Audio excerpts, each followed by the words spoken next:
من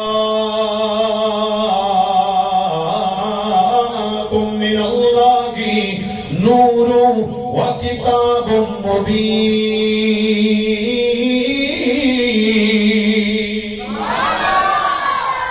کوئی بندہ رہتے نہیں کہ سبحان اللہ آواز کو سارے کیونکہ میرا آپ کا قرآن ہے اور جب میں قرآن سن کے آسی سبحان اللہ دے تو مرسینا تو قبر کے کام آسی ہمارا قرآن ہوگا ہر سارے مولوی آپ بھی زور انسانوں میں چھکا کے چلے جانے اس ہستے ہے کہ سارا مرنا سمجھ تو صحیح مرنا لیکن قبر جائیے تو حضور نے ذکر آقا کے سبحان اللہ تے جدو محفل سے جائیے نا تو اے ذکر مصطفیٰ تے سبحان اللہ آخری کام آ جائے. اب سنیے گا رب فرماتا ہے قد جاءکم من اللہ نور و کتاب مبین.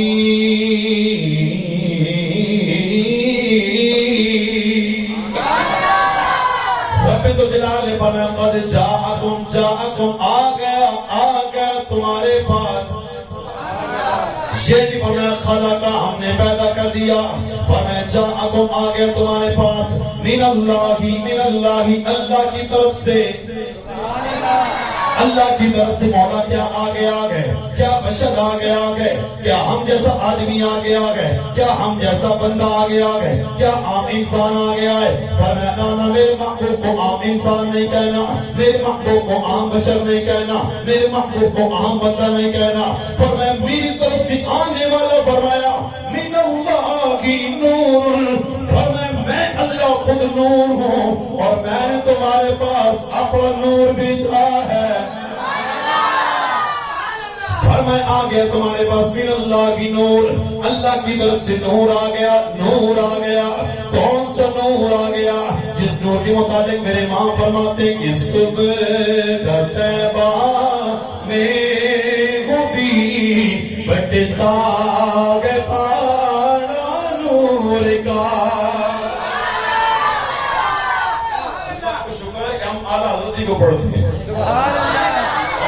علامہ الیاس قادری شیخ طریقت نے سکھایا ہی اعلیٰ حضرت ہے اور لوگ پتہ نہیں کہنا پیر میں چھپائے گئے کہنا فقیرہ میں چھپائے گئے میں کہا جو اعلیٰ حضرت نے واسطہ نا اعلیٰ حضرت اللہ ایک قدی نہ چھوڑو کیونکہ جو اعلیٰ حضرت کو چھوڑتا ہے سب سے پہلے یہیں سے اس کی گمراہیت کی ابتدا ہو جاتی ہے. اور میرے شیخ کامل فرماتے ہیں کہ اعلیٰ حضرت کی بھی جماریاں آنکھیں باندھے بالکل اعلیٰ حضرت کی بھی جماریاں آنکھیں اور جس کو بھی عزتیں رفتیں عصمتیں اہل سنت میں اگر کسی کو ملتی ہیں وہ صدقہ میرے احمد رضا کا ہے. آپ دیکھ لیں کیوں جی حضرت آپ دیکھ معاشرے کے اندر کتنی عزتیں تھی لوگوں کی پیروں میں بڑی عزت سن لیکن جو اعلیٰ حضرت سے ٹکرایا پاش ہو گیا. میرے رضا کا نام کل بھی اونچا تھا آج بھی اونچا ہے کل بھی اونچا رہے گا. کیا فرماتے میرے امام کا کلام کیا فرماتے کہ صبح طیبہ میں بھی بٹتا گے پاڑا نور کا صدیق لینے نور کا آیا گے اور تیری نسل پاک میں ہے بچہ نور کا. لوگ تو نبی کو نور نہیں کہتے آؤ نا اعلیٰ حضرت کے دار پہ میرے امام کو فرمایا تیری نسل پاک میں یا رسول آپ تو نور ہیں ہی ہیں آپ کی نسل میں آپ کی آل میں تو بچہ نور ہے. حضرت امام حسین کے بارے میں کیا ہوتا ہے آپ جب اندھیرے میں آتے تھے دیوار روشن ہو جایا کرتے تھے. امام حسن کے بارے میں بتاؤ مسکراتے دیوار روشن ہو جایا کرتے تھے اتنا نورانی چہرہ کہ تیری نسل پاک میں ہے بچہ نور کا اور تو ہے عین نور تیرا سب گرانا.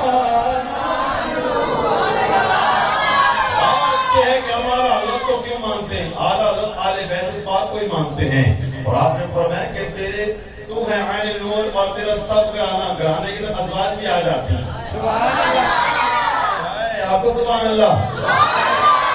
ہم نے کہا نا اعلیٰ حضرت کو ماننے کے لیے دم چاہیے، دم خم چاہیے بندے کو. اور اعلیٰ حضرت جہاں آل رسول کو نور کا، نماز والے مظاہرات کو بھی نور کا، کہ تو ہے عین نور تیرا سب گرانا نور کا.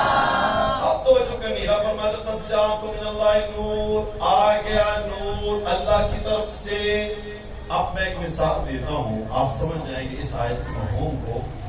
اگر ایک شخص پھولوں کا کام کرتا ہے تو آپ کو گفٹ جب دے گا تو کیا کرے گا؟ پھول پیک کر کے وہ دے دے گا. کوئی موبائلوں کا کام کرتا ہے تو آپ کو جب گفٹ دے گا آپ کی برتھ ڈے پر، شادی پر، کسی موقع پر، وہ کیا کرے گا؟ اپنی سہولت دیکھے گا نا، جو اس کے پاس مہیا ہے، جو اس کی اپنی ہے، اٹھایا پیک کر کے آپ کو موبائل گفٹ کر دے گا. پھولوں والا پھول دے گا، موبائل والا موبائل دے گا، اور دیگر کاروبار کپڑے والا آپ کو کپڑا پیک کر کے دے دے گا، خوشبو والا خوشبو پیک کر کے دے گا. کیوں؟ اس کا وہ شعبہ ہے، اس کو وہی دے رہا ہے. جو اس سے تعلق رکھتی ہے چیز وہ اس کو وہی دے رہا ہے. اب توجہ کرنی ہے، رب ہے نور، رب ہے، رب ہے. اب رب نے فرمایا من اللہ، من کا معنی ہے سے، فرمایا اللہ کی طرف سے. اب توجہ کرنی ہے، جب رب کی طرف سے مصطفیٰ آتے ہیں، رب کہتا ہے میں نے بھیجا ہے، بشر بھیجا ہے، لیکن فرمایا من اللہ نور، میں نے نور بھیجا ہے. میں نے کہا تو کہتا ہے ہم مصطفیٰ کو بشر مانتے ہیں، اب رب کہتا ہے میں نے نور بھیجا ہے. اب ہم کہتے ہیں اور کوئی قرآن دوسری آیت کوئی نہیں، قل انما انا بشر مثلکم. میں نے کہا یہ تم نے پڑھا ہے، کیونکہ مصطفیٰ خود اپنی طرف جب نسبت کرتے ہیں، مصطفیٰ حقیقت میں بشر. رب نے آپ کو نور کی صفت عطا فرمائی ہے، اللہ خود حقیقت میں ہے نور. جب رب کی طرف مصطفیٰ کی نسبت ہوتی ہے تو آپ ہیں نور خدا، اور جب انسانیت کے آپ کی نسبت کی جاتی ہے تو آپ بشر